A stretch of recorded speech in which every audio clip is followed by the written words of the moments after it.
ఓం శ్రీ గణేశాయ నమః. శ్రీ గురుభ్యో నమః. శ్రీమాత్రే నమః. త్రిపుర మహిమ్న స్తోత్రం 41-50. జాతి చంపక కుంద కేసర మహా గంధోత్రత్ కేతకీ నీపాశోక శిరీష ముఖ్య కుసుమై ప్రోక్తం సితదీపితా ఆనీలాంజనతుల్యమత్తమదుపా శ్రేణీవ వేణీ తవ శ్రీమాత శ్రయతాం మదీయ హృదయం భుజాం సరోజాలయే.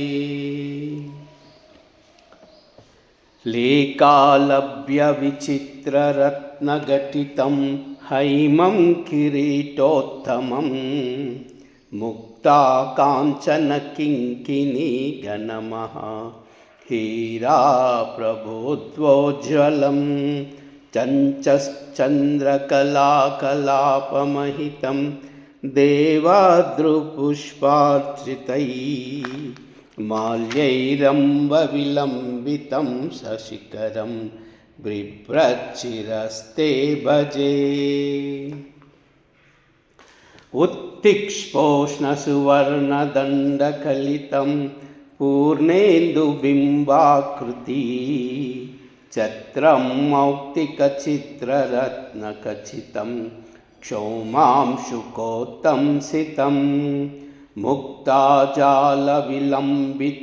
సకలశం నానాప్రసూనార్చితం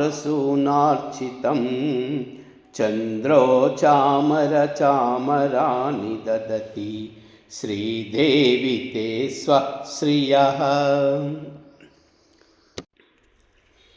విద్యామంత్రరహస్య వినిమునిగణై క్లుప్తోపచార్చానాం వేదాదిస్తుతిగీయమానచరితాం వేదాంతతత్వాత్మికాం సర్వస్త్వా ఖలు తుర్యతాముపగతా స్వద్రశ్మిదేవ్యా పరా త్వాం నిత్యం సముపాసతే స్వవిభవై శ్రీచక్రనాథే శివే. ఏవం యః స్మరతి ప్రబుద్ధసుమతి శ్రీమత్స్వరూపం పరం వృద్ధోప్యాసు యువా భవత్యనుపపా శ్రీనామనం గాయతే. సోస్తైశ్వర్యతిరస్కృతాఖిలసురశ్రీ జృంభానైకాలయా పృథ్వీపాలకిరీటకోటివల్లభీ పుష్పార్చితాంగ్రిర్భవే. అత తవ ధను పుండ్రైక్షుత్వాత్ ప్రసిద్ధమతిద్యుతి త్రిభువనావధూమృద్యజ్యోత్స్నా కళానిధి మండలం సకల జననీ స్మారం స్మారం గత స్మరతాం త్రిభువనవధూమోహం బుధే ప్రపూర్ణ విదుర్భవేత్. ప్రసూనశర పంచక ప్రకట జృంభానగుంభితం త్రిలోకామవలోకయత్యమలసా చేతసా చంచలం అశేషతరుణీ జనకస్మర విజృంభణే యః సదా పఠుర్భవతి తే శివే త్రిజగదాంగనా శోభనే.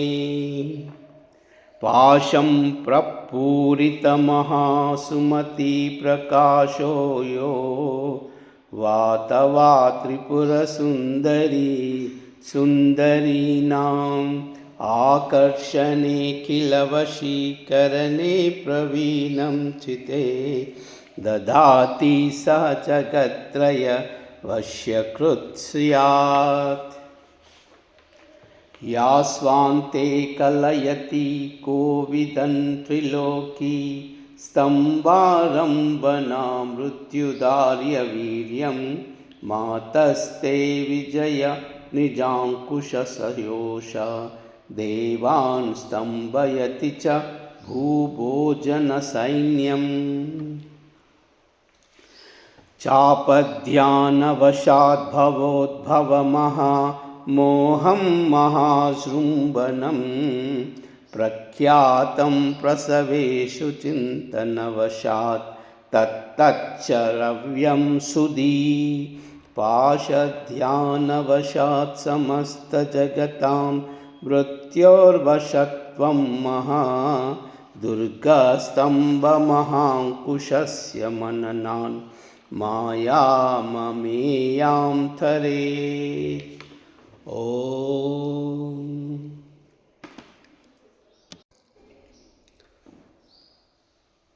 कायिलाह्री